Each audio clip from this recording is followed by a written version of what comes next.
Hello students, good morning all of you. जैसे कि आप सभी जानते हैं, हमने चैप्टर नंबर 1 स्टार्ट किया है, इलेक्ट्रिक चार्ज एंड फील्ड। तो आज का हमारा टॉपिक है Coulomb's law in vector form. Okay, Coulomb's law in vector form से ही हम न्यूटन थर्ड लॉ भी प्रूव करेंगे, एक्शन रिएक्शन लॉ जिसको हम बोलते हैं। ओके बेटा, चलिए देखते हैं Coulomb's law in vector form. सबसे पहले हम इसके लिए एक डायग्राम बनाएंगे।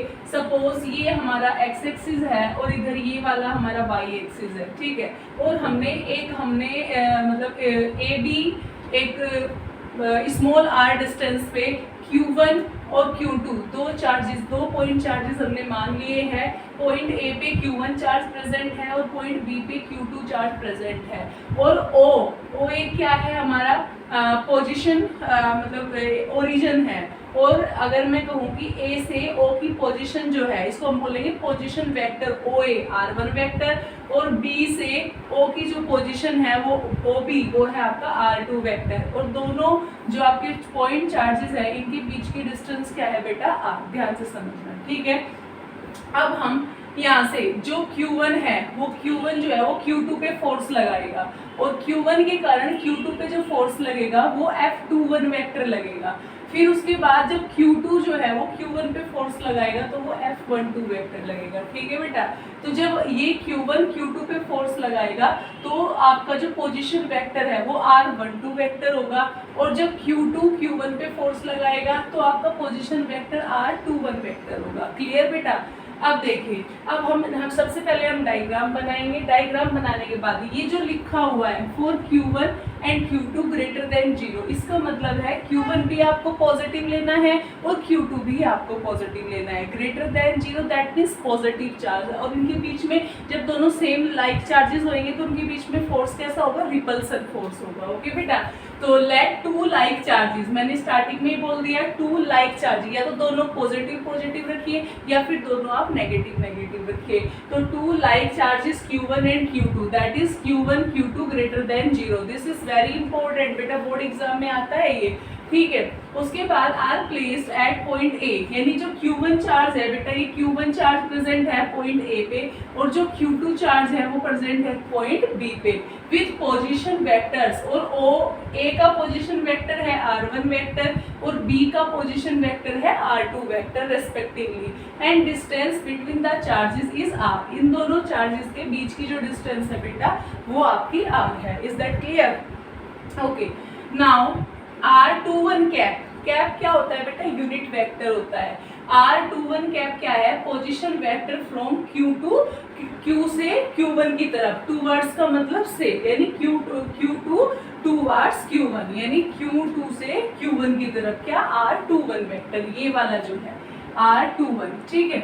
उसके बाद R12 कैप क्या है, पोजीशन वेक्टर है फ्रॉम Q1 से Q2 की तरफ। ओके, उसके बाद Coulomb's force acting on the charge Q1 due to Q2। सबसे पहले हम इस Q1 पे चार्ज कैलकुलेट करेंगे, किसके कारण, Q2 के कारण। तो वो क्या है आपका F12 वेक्टर। तो बेटा हम यहाँ पे लिखेंगे F12 vector is equals to 1/4 pi epsilon naught Q1 Q2 upon R square into R21 cap, क्योंकि जब हम Q2 के कारण इस पे लगा रहे हैं तो कौन सा आएगा हमारा, Q2 की वजह से Q1 पे, तो आपका आएगा R21 cap. Is that clear? जब भी आप कोई वेक्टर फॉर्म लिखते हैं, अगर इधर आप वेक्टर लगा रहे हैं तो इधर आपको यूनिट वेक्टर से मल्टीप्लाई करनी पड़ेगी, ठीक है बेटा। तो ये जो R21 वेक्टर है, R21 कैप है, इसको बोलते हैं आप यूनिट वेक्टर, और इसकी जो वैल्यू होती है, आपने पढ़ा होगा 11th क्लास में कि R कैप इक्वल टू क्या होता है, R vector upon R vector का मैग्नीट्यूड। तो R21 cap is equals to R21 vector upon R21 vector का मैग्नीट्यूड क्या होता है बेटा, R, क्योंकि ये वाले जो डिस्टेंस है इसका मैग्नीट्यूड कितना है, R, ठीक है। तो ये वैल्यू आप यहाँ पुट कर सकते हैं, तो पुट करेंगे तो नीचे R आएगा, और R स्क्वायर ऑलरेडी है तो ये R क्यूब बन जाएगा। दैट मीन्स आपका क्या आ जाएगा, Q1 पर Q2 के थ्रू फोर्स कितना आ जाएगा, F12 vector is equals to 1/4 pi epsilon naught Q1 Q2 upon R cube into R21 vector, equation number 1। Clear बेटा, यहाँ तक कोई दिक्कत है तो बताइए, ठीक है।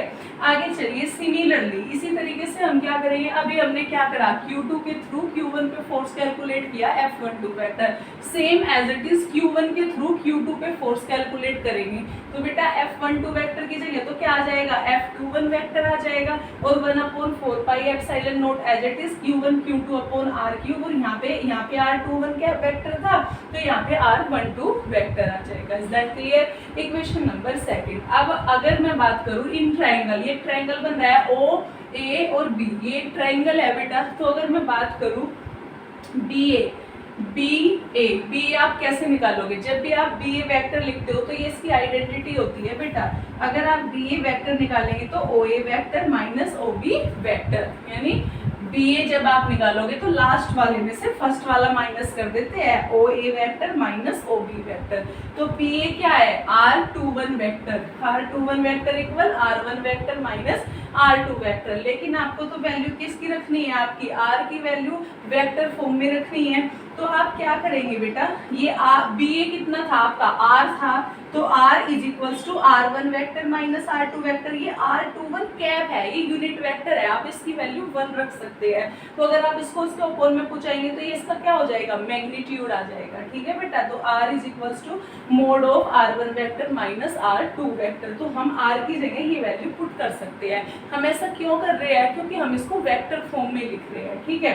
तो R की वैल्यू आप इस फर्स्ट वाली इक्वेशन में भी पुट कर सकते हैं और बेटा सेकंड इक्वेशन में भी पुट कर सकते हैं, क्योंकि ऊपर तो ऑलरेडी वेक्टर फॉर्म में है, नीचे भी आपका वेक्टर फॉर्म में आ जाएगा। तो आप यहाँ पे पुट करिए F12 vector is equals to 1/4 pi epsilon naught Q1 Q2 upon mod of R1 vector upon R2 vector की होल क्यूब, क्योंकि Q भी था, और R21 की जगह आप क्या रख सकते हैं, R1 vector minus R2 vector, ठीक है बेटा।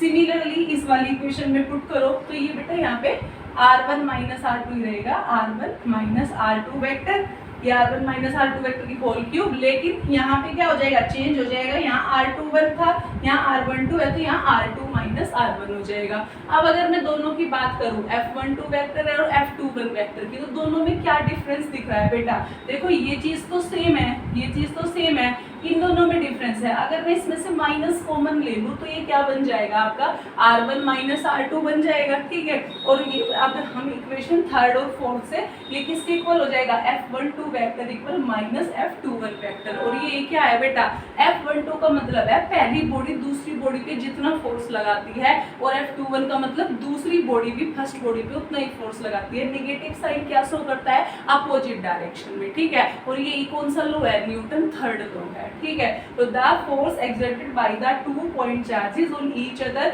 जब 2 पॉइंट जो फोर्स होते हैं वो एक दूसरे पे फोर्स लगाते हैं, Q2 Q1 पे फोर्स लगाता है और Q1 Q2 पे फोर्स लगाता है, लेकिन वो क्या होते हैं, इक्वल होते हैं मैग्नीट्यूड में, लेकिन अपोजिट होते हैं डायरेक्शन में। और ये क्या है, न्यूटन 3rd लॉ को फॉलो करता है, कौन, कूलम्ब्स लॉ, ठीक है बेटा।